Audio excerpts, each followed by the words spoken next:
বৃষ্টিপাত ও উজানের ঢলে উত্তরের জেলা কুড়িগ্রামের ১৬টি নদ নদীর পানি ক্রমাগত বৃদ্ধি পেয়েছে। সব শেষ ২৪ ঘন্টায় দুধকুমার, ব্রহ্মপুত্র, গঙ্গাধর, ধরলা ও তিস্তা নদের পানি কয়েক গুণ বেড়েছে। ডুবে গেছে নদীর তীরবর্তী গ্রামগুলো। বহু স্থাপনা নদীতে বিলীন হওয়ার শঙ্কায়। এরই মধ্যে বন্যার পূর্বাভাস দিয়েছে কুড়িগ্রাম পানি উন্নয়ন বোর্ড।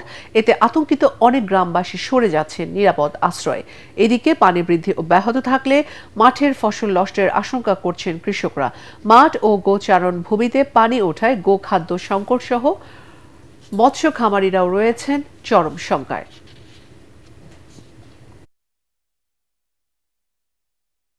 পানি তো বাড়তেছে, পানি কি কমে? পানি দেন না, আরো তো পানি হবে, এলে মানে কিছুই নয়।